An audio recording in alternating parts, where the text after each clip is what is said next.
السلام علیکم to all, دس از ثنا احمد۔ امید ہے آپ سب لوگ خیریت سے ہوں گے۔ الحمدللہ آپ لوگ کی دعاؤں سے میں بھی خیریت کے ساتھ ہوں اور ایک اور ٹیلی ولاگ کے ساتھ حاضر خدمت ہوں۔ جی ہاں ناظرین و حاضرین، ولاگ کے آغاز سے پہلے ہم اللہ تعالیٰ کی حمد و ثنا ضرور کریں گے کہ بے شک تمام تعریف اللہ تعالیٰ کے لیے ہے، جو مالک سارے جہاں والوں کا، روز جزا کا مالک۔ ہم تیری ہی عبادت کرتے ہیں اور تجھ سے ہی مدد چاہتے ہیں۔ ہم کو سیدھا راستہ چلا، راستہ ان کا جن پر انعام ہوا، نہ کہ ان کا جن پر غضب ہوا اور نہ بہکے ہوں کا۔ الہی قبول فرما، آمین ثم آمین۔ اب ناظرین و حاضرین، بلاگنگ کا سلسلہ بدستور جاری و ساری اور الحمدللہ آہستہ آہستہ عیسائی میں اپنی منزل مقصود کی جانب پہنچ رہے ہیں۔ اور جہاں تک بلاگنگ کا سوال ہے تو ڈیلی کی بنیاد پر میں آپ کے اپنے بلاگ بنا کر آپ لوگوں کو بھیج رہی ہوں اور آپ لوگوں کی معلومات میں اضافہ ہو رہا ہے، تاریخی واقعات بتائے جاتے ہیں اور قرآن کا جو ہے وہ روزانہ کا سبق پڑھا جاتا ہے۔ تو کبھی میرا ڈیلی بلاگ ہو جاتا ہے اور یا کبھی پھر قرآن کا سبق ہوتا ہے جو بتدریج آگے بڑھ رہا ہے۔ ناظرین و حاضرین، میں نے اپنے پچھلے بلاگ میں ایک سورت پڑھی تھی، سورہ لہب۔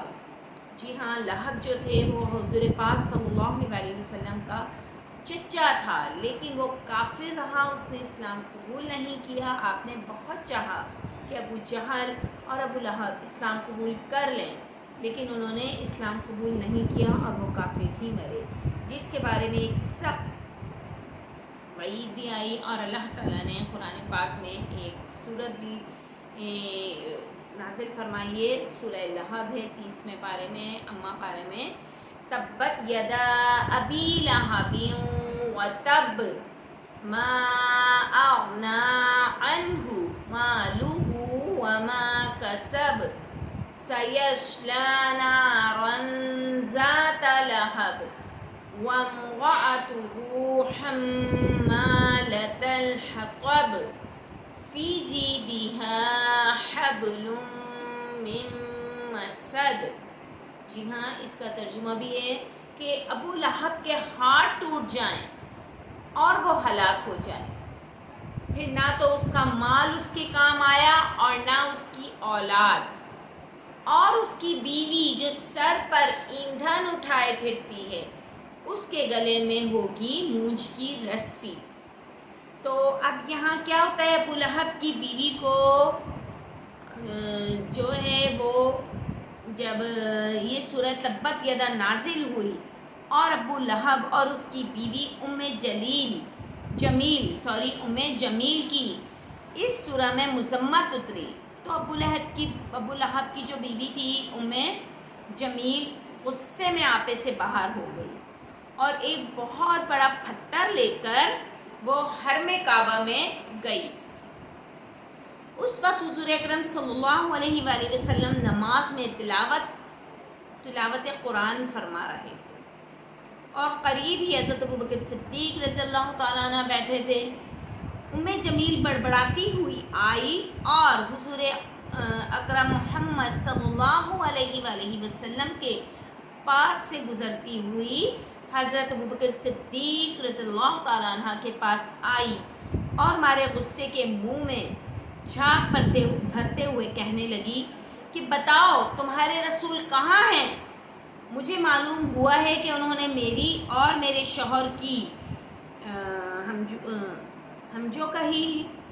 حضرت صدیق اکبر رضی اللہ تعالیٰ عنہ نے فرمایا میرے رسول شاعر نہیں ہیں کہ کسی کی حجف کریں گے۔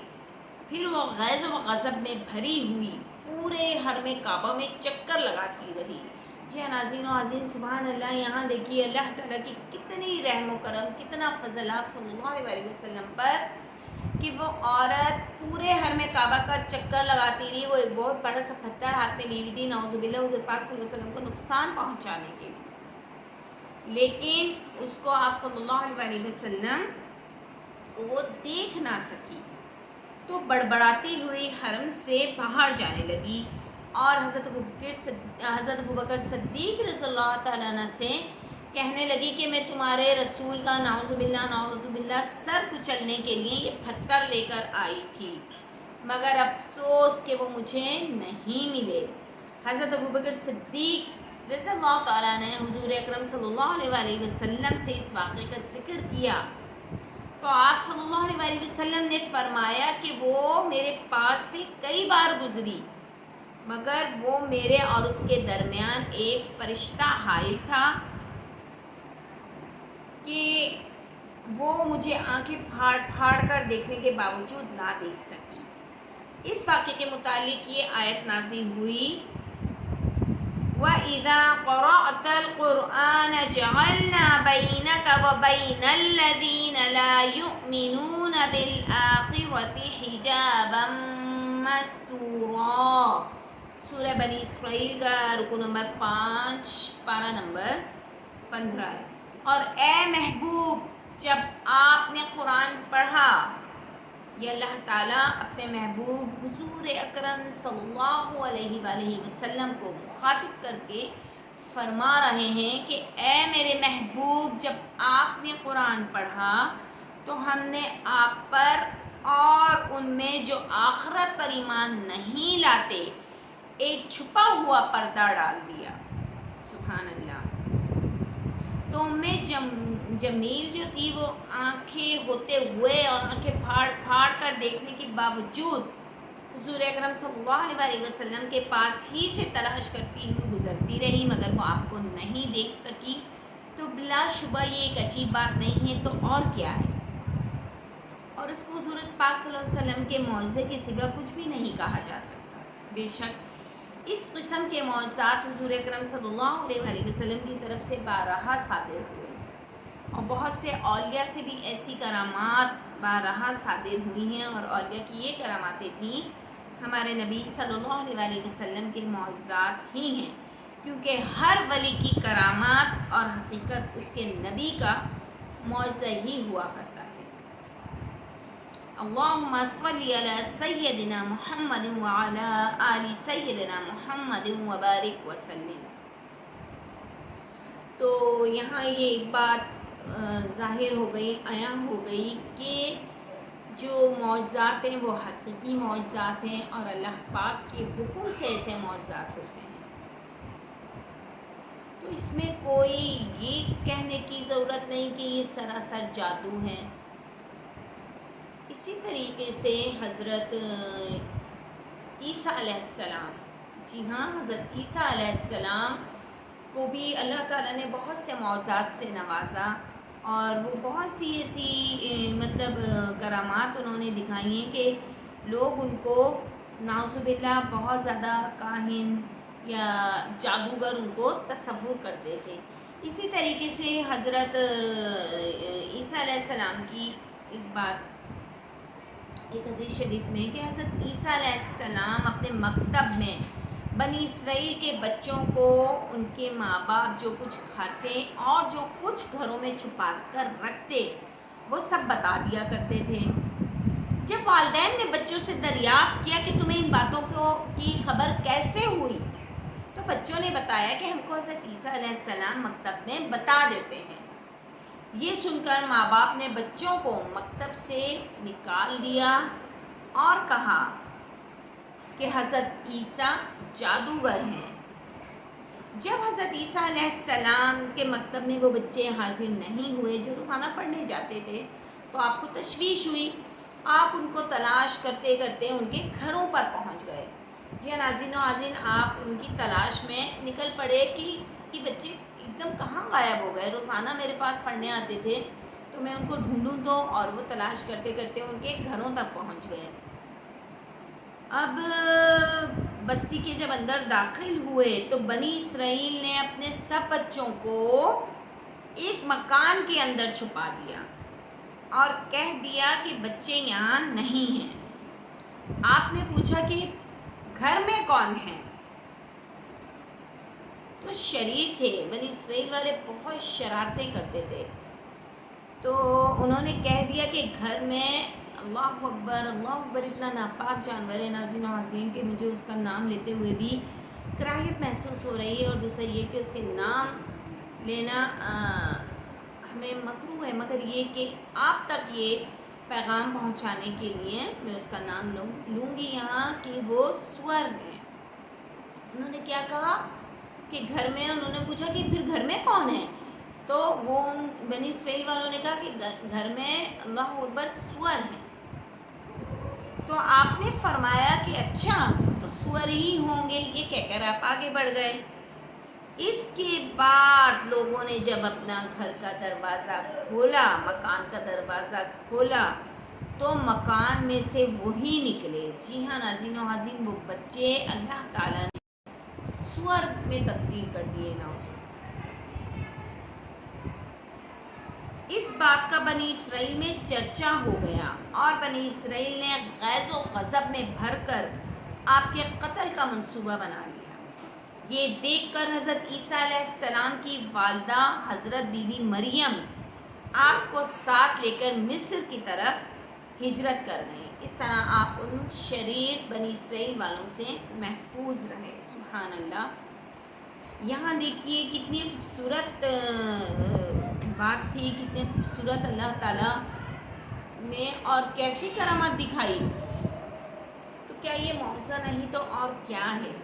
اسی طریقے سے اصحاب کہف کا بھی واقعہ ہے قرآن پاک میں، غار والوں کے نام سے، جی ہاں غار والے۔ حضرت عیسیٰ علیہ السلام کے آسمان پر اٹھائے جانے کے بعد عیسائیوں کا حال بے حد خراب اور نہایت ہی زیادہ ابتر ہو گیا۔ یہ لوگ بت پرستی کرنے لگے اور دوسروں کو بھی بت پرستی پر مجبور کرنے لگے، خصوصاً ان کا بادشاہ دقیانوس تو اس قدر ظالم تھا کہ جو شخص بت پرستی سے انکار کرتا وہ اس کو قتل کر ڈالتا تھا۔ اب اصحاب صحف کون تھے؟ اصحاب کہف۔ اصحاب کہف شہر افسوس کے شرفا تھے، جی ہاں وہ شہر تھا افسوس، اس کا نام تھا۔ اس کے جو شریف خاندان کے شریف لوگ تھے وہ تھے، جو بادشاہ کے معزز درباری بھی تھے، مگر یہ لوگ صاحب ایمان اور بت پرستی سے انتہائی بیزار تھے۔ دقیانوس کے ظلم و جبر سے پریشان ہو کر یہ لوگ اپنا ایمان بچانے کے لیے اس کے دربار سے بھاگ نکلے اور قریب کے ہی پہاڑ میں ایک غار کے اندر پناہ گزین ہو گئے اور سو گئے۔ تو 300 برس سے زیادہ عرصے تک اسی حال میں سوتے رہے۔ سبحان اللہ، کیونکہ انہوں نے اپنے ایمان کو تھامے رکھا، ایمان کا دامن نہ چھوڑا اور پکڑے رکھا، اور ایک غار میں آ کر اللہ تعالیٰ سے پناہ لی۔ آگے میں آپ کو بیان کر رہی ہوں، بہت خوبصورت قصہ ہے، آپ لوگ بھی ناظرین ناظرین پڑھیں گے سنیں گے تو آپ کو بڑا مزہ آئے گا، اور پھر آپ کی انشاءاللہ تعالیٰ آپ کی معلومات میں بھی اضافہ ہوگا۔ وہ لوگ اس غار میں گئے اور سو گئے۔ دقیانوس نے جب ان لوگوں کو تلاش کرایا اور اس کو معلوم ہوا کہ یہ لوگ غار کے اندر ہیں تو وہ بے حد ناراض ہوا، اور فرط غیظ و غضب میں یہ حکم دے دیا کہ غار کو ایک سنگین دیوار اٹھا کر بند کر دیا جائے تاکہ یہ لوگ اسی میں مر کر رہ جائیں اور وہی غار ان لوگوں کی قبر بن جائے۔ مگر دقیانوس نے جس شخص کے سپرد یہ کام کیا تھا، دیکھیے اللہ تعالیٰ اپنے نیک بندوں کو کس طریقے سے بحفاظت مقام پر پہنچاتا ہے۔ آپ اللہ پر پختہ ایمان تو رکھیے، اپنا عقیدہ تو رکھیں، پھر دیکھیں اللہ تعالیٰ آپ کی راہیں کس طریقے سے کھول دیتا ہے کہ ہمیں گمان بھی نہیں ہوتا اور ہمارا بیڑا پار ہو جاتا ہے، اور ہمارے تمام مسئلے مسائل ایک بالکل کلین سوئپ ہو جاتے ہیں، بالکل صاف و شفاف ہو جاتے ہیں۔ جی ہاں ناظرین و حاضرین، جس کے سپرد دقیانوس جو ظالم بادشاہ تھا، اس نے یہ کام سپرد کیا ان کے کہ وہاں غار کے باہر ایک دیوار کھڑی کر دو، بھی بہت ہی نیک دل اور صاحب ایمان آدمی تھا۔ اس نے اصحاب کہف کے نام، ان کی تعداد اور ان کا پورا واقعہ رانگ کی تختی پر کندا کر تانبے کے صندوق کے اندر رکھ کر دیوار کی بنیاد میں رکھ دیا، اور اسی طرح کی اس نے ایک تختی شاہی خزانے میں بھی محفوظ کرا دی۔ کچھ دنوں کے بعد دقیانوس بادشاہ مر گیا اور سلطنتیں بدلتی رہیں، یہاں تک کہ ایک نیک دل اور انصاف پسند بادشاہ جس کا نام بیدروس تھا تخت نشین ہوا۔ اس نے 68 سال تک بہت شان و شوکت کے ساتھ حکومت کی، اور اس کے دور میں مذہبی فرقہ بندی شروع ہو گئی، اور بعض لوگ مرنے کے بعد اٹھنے اور قیامت کا انکار کرنے لگے۔ قوم کا یہ حال دیکھ کر بادشاہ رنج و غم میں ڈوب گیا، اور وہ تنہائی میں ایک مکان کے اندر بند ہو کر خداوند کریم کے دربار میں نہایت بے قراری کے ساتھ گریہوزاری کر کے دعائیں مانگنے لگا کہ یا اللہ ایسی نشانی ظاہر فرما دے تاکہ لوگوں کو مرنے کے بعد دوبارہ زندہ ہو کر اٹھنے اور پھر قیامت کا یقین ہو جائے۔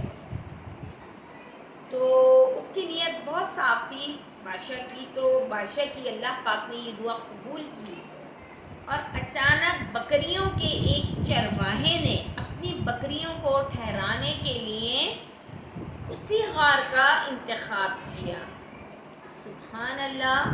ناظرین و حاضرین، یہاں دیکھیں اللہ پاک کیسے کرشمے کر دیتا ہے کہ انسان کے گمان میں بھی نہیں ہوتا کہ وہ کس طریقے سے وہ پچھلی کتنی پرانی صدیوں والے لوگ کس طریقے سے ایک دم نمودار ہو جائیں گے۔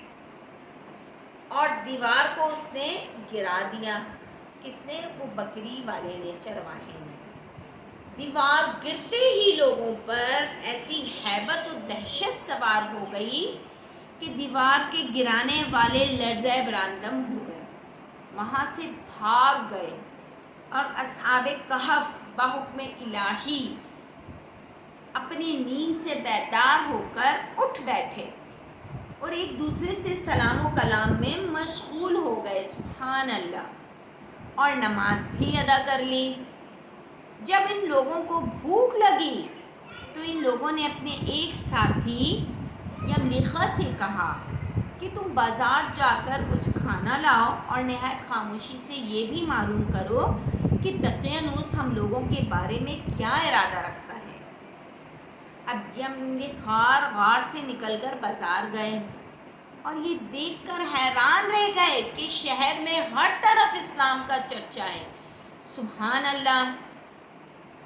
اور لوگ اعلانیہ حضرت عیسیٰ علیہ السلام کا کلمہ پڑھ رہے ہیں۔ یملیخا نے یہ منظر دیکھ کر محو حیرت ہو گئے کہ الہی یہ کیا ماجرا ہے کہ اس شہر میں تو ایمان و اسلام کا نام لینا بھی جرم تھا، قتل کر دیا جاتا تھا، جس کے ڈر کی وجہ سے ہم نے اللہ تعالیٰ سے پناہ مانگی تھی، اور آج یہ انقلاب کہاں سے آ گیا۔ پھر ایک نان بائی کی دکان پر کھانا لینے گئے، ایک چھوٹا سا ہوٹل کوئی کھلا ہوا ہوگا، وہاں کھانا لینے گئے، اور دقیانوسی زمانے کا روپیہ دکاندار کو شبہ ہوا کہ شاید اس شخص کو کوئی پرانا خزانہ مل گیا ہے۔ چنانچہ دکاندار نے ان کو حکام کے سپرد کر دیا، اور حکام نے ان سے خزانے کے بارے میں پوچھ گچھ شروع کر دی اور کہا کہ بتاؤ خزانہ کہاں ہے۔ یملیخا نے کہا کہ کوئی خزانہ نہیں ہے، یہ ہمارا ہی روپیہ ہے۔ حکام نے کہا ہم کس طرح مان لیں کہ یہ روپیہ تمہارا ہی ہے؟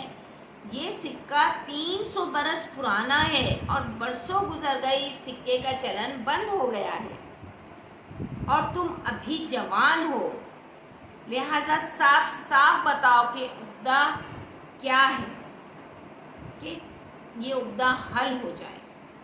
یہ سن کر غلمیخہ نے کہا کہ اگر تم لوگ یہ بتاؤ کہ دقیانوس بادشاہ کا حال کیا ہے تو پھر میں آپ کو بتاؤں گا۔ تو حکام نے کہا آج روئے زمین پر اس نام کا کوئی بادشاہ نہیں، ہاں سینکڑوں برس گزر گئے، اس نام کا ایک بے ایمان بادشاہ گزرا ہے جو بہت بت پرست تھا۔ غلمیخہ نے کہا کہ ابھی کل ہی تو ہم لوگ اس کے خوف سے اپنے ایمان اور جان کو بچا کر بھاگے ہیں، میرے ساتھی قریب ہی ایک غار میں موجود ہیں، تم لوگ میرے ساتھ چلو، میں تمہیں ان لوگوں سے ملوائے دیتا ہوں۔ چنانچہ حکام اور عمائدین شہر، جو وہاں کے شہر کے لوگ رہ رہے تھے، وہ آپ کے ساتھ شامل ہو گئے اور غار کے پاس پہنچے۔ اصحاب کہف یملیخا کے انتظار میں تھے۔ جب ان کی واپسی میں دیر ہوئی تو ان لوگوں نے یہ خیال کر لیا کہ شاید یملیخا کو گرفتار کر لیا ہے، اور جب غار کے منہ پر بہت سے آدمیوں کا شور و غل سنا تو ان لوگ سمجھ بیٹھے کہ غالباً دقیانوس کی فوج ہماری گرفتاری کے لیے آن پہنچی ہے۔ تو یہ لوگ نہایت اخلاص کے ساتھ ذکر الہی اور توبہ استغفار میں مشغول ہو گئے۔ حکام نے غار پر پہنچ کر تانبے کا صندوق برآمد کیا اور اس کے اندر سے ایک تختی نکال کر پڑھی تو اس تختی پر اصحاب کہف کا نام لکھا تھا، اور یہ بھی تحریر تھا کہ یہ مومنوں کی جماعت اپنے دین کی حفاظت کے لیے دقیانوس بادشاہ کے خوف سے اس غار میں پناہ گزین ہوئی ہے۔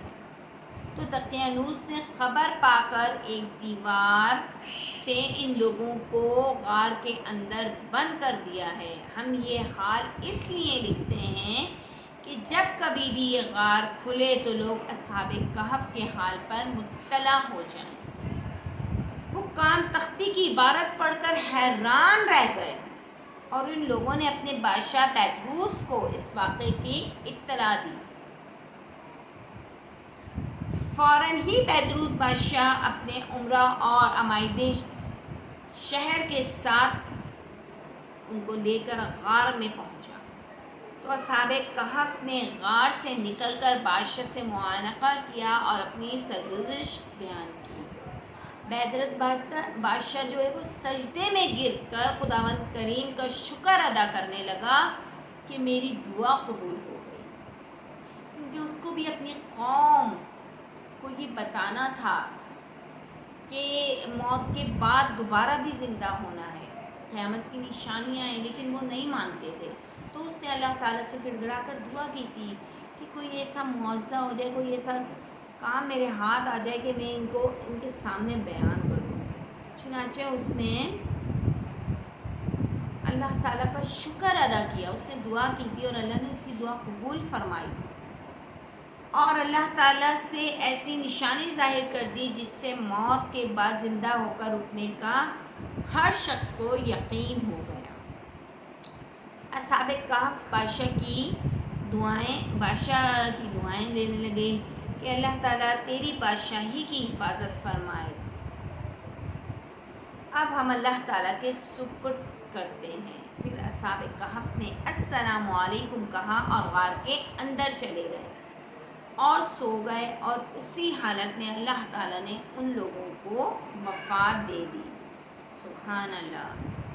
تو بادشاہ بیدروس نے سال کی لکڑی کا صندوق بنوا کر اصحاب کہف کی مقدس لاشوں کو اس میں رکھوایا، اور اللہ تعالیٰ نے اصحاب کہف کا ایسا رعب لوگوں کے دلوں میں پیدا کر دیا کہ کسی کی یہ مجال نہیں کہ غار کے منہ تک جا سکیں۔ اس طرح اصحاب کہف کی لاشوں کی حفاظت کا اللہ تعالیٰ نے سامان کر دیا۔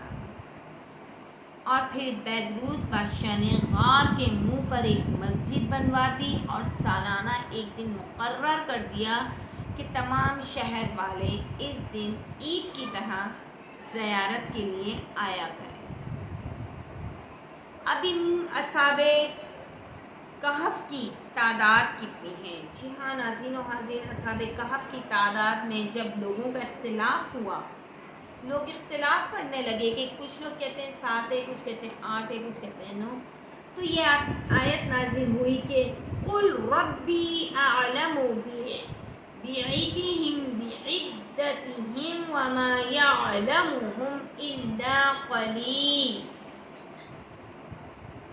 یعنی اے محبوب فرما دیجئے کہ اللہ صاحب کہف کی گنتی کو زیادہ جانتا ہے اور تم میں سے بہت ہی کم لوگ ان کو جانتے ہیں۔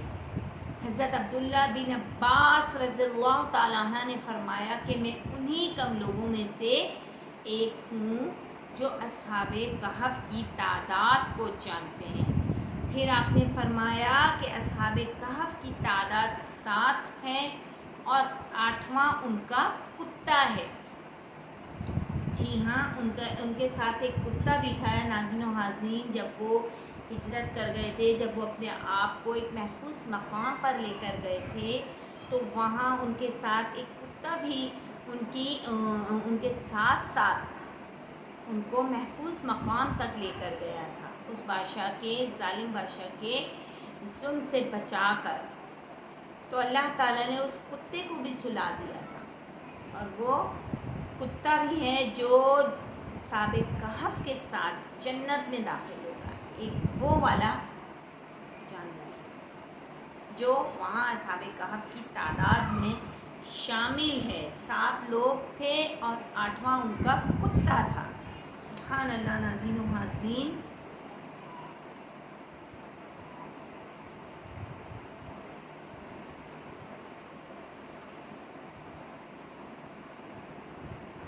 اور اس کا جو نام تھا نا، وہ کتے کا نام قطمیر تھا۔ جی ہاں، اور ان لوگوں کے شہر کا نام افسوس تھا، بادشاہ کا نام دقیانوس تھا۔ یہ سب قرآن پاک میں موجود ہے۔ تو اس سے ہمیں کیا ہدایت ملتی ہے ناظرین و حاضرین؟ اس سے ہمیں یہ ہدایت ملتی ہے کہ مرنے کے بعد دوبارہ زندہ ہونا برحق ہے۔ سبحان اللہ ناظرین و حاضرین، ہمارا اس پر عقیدہ ہے، ہم اس پر عقیدہ ہے۔ ایمان مفصل میں کیا ہے، ایمان مجمل میں کیا ہے؟ آمنت باللہ وملائکتہ وکتبہ ورسلہ والیوم الآخر والقدر خیرہ وشرہ من اللہ تعالی والبعث بعد الموت۔ ایمان لائے میں اللہ پر اور اس کے فرشتوں پر اور اس کی کتابوں پر اور اس کے رسولوں پر اور قیامت کے دن پر، اور اس پر کہ ہر اچھی اور بری تقدیر اللہ ہی کی طرف سے ہوتی ہے، اور موت کے بعد زندہ اٹھائے جانے پر۔ جی ہاں ناظرین و حاضرین، الحمدللہ جب ہمارا ایمان ان باتوں پر ایمان ہے، ہمارا پختہ ایمان ہے، تو پھر کیوں کر انکاری کہ بس ہم جو زندگی ہے وہی ہے، موت کے بعد دوبارہ کوئی زندگی نہیں۔ جی ہاں، اصل زندگی ہی وہی ہوگی جو ہم مرنے کے بعد دوبارہ زندہ کیے جائیں گے، وہ حساب کتاب کا دن ہوگا، روز قیامت۔ تو یہاں ایک واقعہ نشانی ہے اور دلیل ہے اللہ تعالیٰ کی، قرآن مجید میں موجود ہے۔ اور ایک ہدایت ہمیں یہ بھی ملتی ہے کہ جو اپنے ایمان اور دین کی حفاظت کے لیے اپنا وطن چھوڑ کر ہجرت کرتا ہے، اللہ تعالیٰ غیب سے اس کی حفاظت کا ایسا سامان فرما دیتا ہے کہ کوئی اس کو سوچ بھی نہیں سکتا۔ اللہ والوں کے نام میں بڑی برکت اور نفع بخش تاثیرات ہوتی ہیں۔ پیتروس ایک ایماندار اور نیک دل بادشاہ نے اصحاب کہف کے غار کی زیارت کے لیے ایک سالانہ دن مقرر کیا تھا۔ تو اس سے معلوم ہوتا ہے کہ بزرگان دین کے عرس کا دستور بہت قدیم زمانے سے چلا آ رہا ہے۔ جی ہاں ناظرین و حاضرین، یہ بات اور مینشن ہو جاتی ہے کہ بہت سے لوگ بولتے ہیں کہ عرس کیا ہے، کیا کوئی ضروری ہے وہاں جانا. شاہ عبداللطیف بٹائی کا عرس ہوتا ہے, خواجہ غریب نواز کا عرس ہوتا ہے, تو بابا شکر گنج, بابا فرید گنج شکر کا عرس ہوتا ہے. تو لوگ بولتے ہیں کہ اس میں جانا جائز نہیں ہے. تو ناظرین و حاضرین, یہاں تو قرآن میں ہی دیکھیے نا آپ کہ یہاں یہ قرآن ہی میں ہے نا اصحاب کہف کا واقعہ. اور پھر وہ بادشاہ بیدروس جو تھا اس نے اس غار کے باہر ایک مسجد تعمیر کر دی اور لوگوں کو سالانہ عرس کے طور پر وہاں حاضری دینے کے لیے بلایا کہ یہاں آئے اور حاضری. تو یہ کہنا کہ عرس میں جانا جائز نہیں, غلط ہے. بزرگوں کے مزاروں کے پاس مسجد تعمیر کرنا اور وہاں عبادت کرنا بھی بہت پرانا مبارک طریقہ ہے, کیونکہ بیدروس بادشاہ نے اصحاب کہف کے غار کے پاس ایک مسجد بنا کر دی تھی جس کا ذکر قرآن مجید کی سورہ کہف میں موجود ہے. تو ناظرین و حاضرین, یہ تو بات روز روشن کی طرح ہم پر عیاں ہو گئی کہ موت کے بعد دوبارہ زندہ اٹھائے جانا ہے, اور الحمدللہ ہمارا اس پر عقیدہ بھی ہے. دیکھیے نا بیدروس نے کس طریقے سے اللہ تعالیٰ سے اپنی قوم کے لیے دعا کی تھی کہ یا اللہ تعالیٰ میری قوم کو ہدایت دے, کوئی ایسی نشانی ظاہر کر دے کہ جن کو میں بتا سکوں کہ دیکھو موت کے بعد دوبارہ زندہ اٹھنا ہے. تو یہ اصحاب کہف کا کہاں 300 برس تک وہ غار میں سوتے رہے اور پھر اللہ کے حکم سے اٹھے. تو ان کی وہ نیند سوائے ایک دن سے زیادہ کے نہیں تھی, وہ 300 سال تک سوتے رہے تھے. لیکن جب وہ نیند سے بیدار ہوتے ہیں تو وہ کہتے ہیں ہم کل تو اس غار میں آئے ہیں اور ہماری آنکھ لگ گئی تھی. ان کو نہیں معلوم تھا کہ باہر کیا حالات ہیں, باہر ہمیں کتنا عرصہ, کیونکہ ان کا غار پھر وہ بند کر دیا گیا تھا. پھر جب یہ بڑے جب یہ سوتے رہے, وہ بکری والا چرواہا دیوار گرائی تو آپ لوگ غار کے دروازہ آپ نے ہٹایا, پتھر جو تھا وہ ہٹایا گیا. ایک شخص کو باہر بھیجا کہ جاؤ اور معلوم کرو کہ بادشاہ جو دقیانوس ظالم بادشاہ تھا اس کا کیا حال ہے. اب تو اس نے ہمارے خلاف تو نہیں پروپیگنڈا کر رہا, لوگوں کو تو نہیں ہمارے لیے بھیج رہا فوج کو, کیونکہ وہ تو یہی سب چیز دیکھ کر سوئے تھے نا ناظرین و حاضرین. پھر جب وہ بیدار ہوتے ہیں اور ان کو تمام باتوں کا علم ہوتا ہے تو اللہ ہی کے حکم سے وہ پیدا ہوئے اور اللہ ہی کے حکم سے وہ یہ تمام جو نشانیاں تھیں وہ ان کو بتائیں لوگوں کو, اور پھر اللہ ہی کے حکم سے ان کی وفات ہو گئی اور وہ اسی میں مدفن ہوئے. تو سبحان اللہ ناظرین و حاضرین, اللہ تعالیٰ کی رحمتیں, اللہ تعالیٰ کی کرامات, نشانیاں ہمارے لیے باعث سے سبق ہے,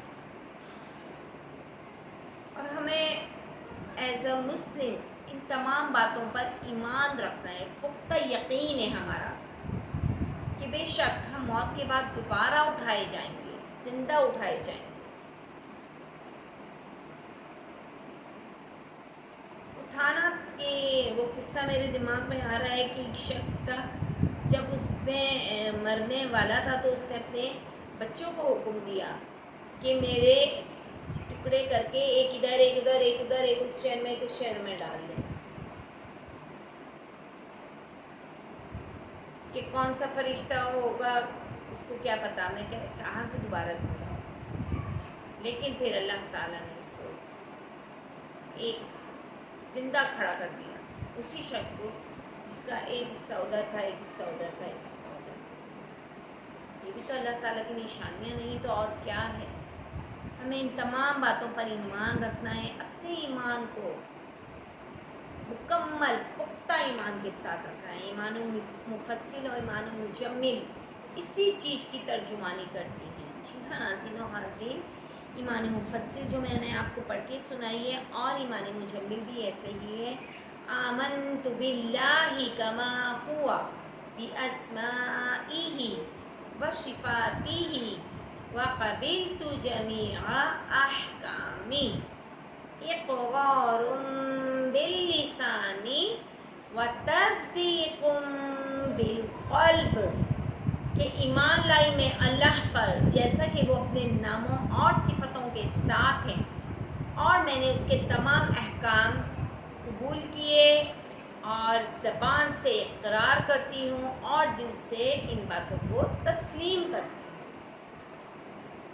تو ناظرین نوازین، امید ہے آپ لوگوں نے یہ قصہ سمجھا ہوگا، پڑھا ہوگا، اب آپ کو اصحاب کہف کی تعداد بھی یاد ہو گئی ہوگی اور وہ قصہ بھی اب آپ انشاءاللہ عز و جل آپ کی میموری میں فٹ ہو گیا ہوگا۔ تو اللہ تعالیٰ ہمیں اسلام کے اصولوں پر چلنے کی توفیق عطا فرمائے، ہمیں اپنا دین، ہمیں اپنے مکمل دین کو بچانے کی توفیق عطا فرمائے۔ ہمیں اللہ تعالیٰ جب یہاں دنیا سے اٹھاتا ہے تو ہمارا پختہ ایمان لا الہ الا اللہ محمد رسول اللہ، اشہد ان لا الہ الا اللہ وحدہ لا شریک لہ واشہد ان محمدا عبدہ ورسولہ پر پختہ ایمان ہونا چاہیے۔ جی ناظرین و حاضرین، اس امید کے ساتھ کہ آپ کو یہ آج کا بلاگ بہت پسند آئے گا اور آپ ضرور اس کو یاد رکھنے کی کوشش کریں گے، مجھے اجازت دیجیے۔ اور اجازت سے پہلے ایک بات آپ سے شیئر کرنا چاہوں گی کہ وہ حضرات جنہوں نے مجھے ابھی تک سبسکرائب نہیں کیا، یہ قصہ سننے کے بعد اگر آپ کے دل کو لگتا ہے، آپ کے دل کو چھو جاتا ہے یہ قصہ، تو ضرور مجھے سبسکرائب کریں، لائک کریں، شیئر کریں اور بیل آئیکن کا بٹن ضرور دبانا نہ بھولیں، ضرور دبائیے، ٹھیک ہے، تاکہ آپ کے پاس میری فوراً کی جو فوری میری ویڈیوز ہیں اور جو میری پریویس ویڈیوز ہیں، بلاگس ہیں، وہ تمام آپ کو موصول ہو جائیں اور فوراً نوٹیفیکیشن آ جائے آپ کے پاس۔ تو انشاءاللہ تعالیٰ نیکسٹ بلاگ کے ساتھ کل دوبارہ حاضر ہوں گی۔ ٹل دین اللہ حافظ اور السلام علیکم ورحمۃ اللہ وبرکاتہ۔